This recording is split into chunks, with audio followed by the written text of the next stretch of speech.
প্রিয় ভিউয়ার্স, আসসালামু আলাইকুম। আমাদের মুরগি চাষের চতুর্থ ধাপের তৃতীয় পর্ব নিয়ে আসলাম। দেখুন, আমরা 8ই মে 2026 তারিখে মুরগি উঠিয়েছিলাম। আজকে হচ্ছে 31শে মে 2026, 24 দিন রানিং।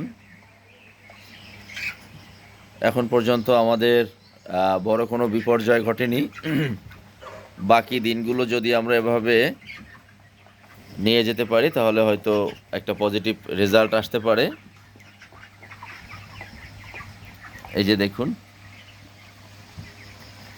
টোটাল আমরা নারিশের মুরগির বাচ্চা 320 পিস উঠিয়েছিলাম। ছোট অবস্থায় কিছু মারা গিয়েছে, 16 পিসের মতো। 304 পিস ছিল। তো গতকালকে রাতে এক পিস মারা গিয়েছে গরমে স্ট্রোক করে। এখন আমাদের 303 পিস আছে। তো আজকে 24 দিন বয়স হলো, হয়তো 1 মাস পরে আমরা এগুলা বিক্রয়ের উপযোগী হবে।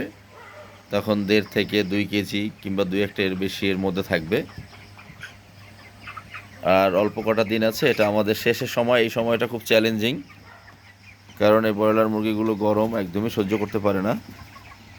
হাসান, এখন কি খাবার দিচ্ছ? এখন খাবার দিচ্ছি গরুয়ার, নারিশের গরুয়ার খাবার। নারিশের গুঁড়ার খাবার আর পানি। পানি, হ্যাঁ। এখন খাবার বলতে গরুয়ার এবং পানি, আর একটু খেয়াল রাখতে হচ্ছে। আপনারা লেবুর পানি খাওয়াতে পারেন মাঝে মধ্যে। আর কি খাওয়ানো যেতে পারে? লেবুর পানি দুপুরবেলা, দুপুরবেলা, স্যালাইন খাওয়াইতে পারেন। হ্যাঁ, অথবা স্যালাইন খাওয়াতে পারেন। বেশ দেখতে বেশ ভালো লাগছে।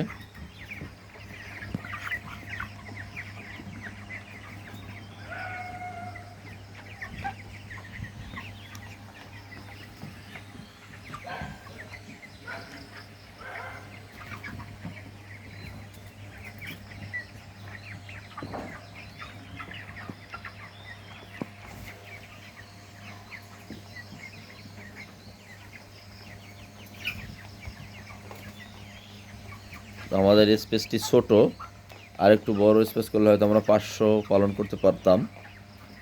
স্বল্প মানে কম সংখ্যক মুরগি পালন করে লাভ করা একটু কঠিন, কারণ আপনি 300 মুরগির জন্য যে যত্ন নিচ্ছেন, আপনি যদি 200 থাকে, একসাথে একটু কষ্ট পরিশ্রম বেশি করলে 500 মুরগির যত্ন নিতে পারবেন। আচ্ছা, এগুলো সব তো 1.5 কেজির উপরে হয়ে গেছে এখন। ম্যাক্সিমামই এখন 1.5 কেজির উপরে হয়ে গেছে। আর কটা দিন লালন পালন করতে পারলে 2 কেজির উপরে হবে। তো আপনারা সবাই আমাদের জন্য প্রার্থনা করবেন যাতে কোনো বিপর্যয় না ঘটে, কারণ আমরা এর আগে যে মুরগি পালন করেছি আমরা কখনোই ওভাবে লাভ করতে পারিনি। কিন্তু আমরা হতাশ হয়নি, একের পর এক চালিয়ে যাচ্ছি। হয়তো একটা সময় আমাদের কিছু লাভ হবে। এখনও মুরগির অবস্থা ভালো, এই যে দৌড়াদৌড়ি করে দেখেন, সুস্থ সবল।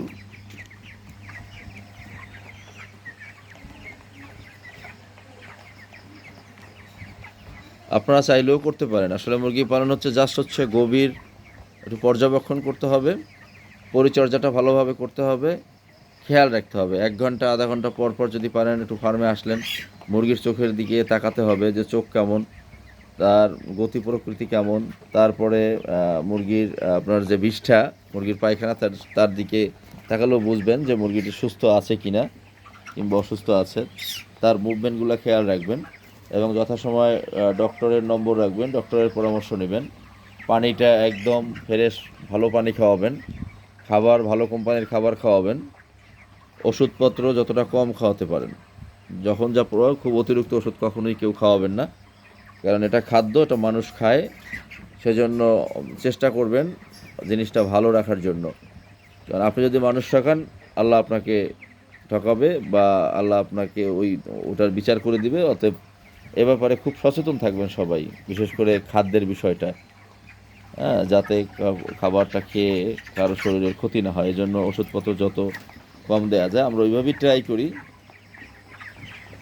যেটা একদম না দিলেই নয়। বেশ ভালো মুভিং হচ্ছে 24 দিনের মুরগি। আর মুরগিগুলো 1 মাস হওয়ার পরে আপনারা বিক্রি করবেন, কারণ 1 মাস হওয়ার আগে আসলে এইভাবে মুরগিগুলো খাওয়ার যে উপযোগী যে ম্যাচুরিটি, সেইটা আসে না। তো আপনারাও কিছু চাষবাস করুন, দেশের উন্নয়ন কাজে অংশগ্রহণ করুন। ধন্যবাদ সবাইকে। আসসালামু আলাইকুম।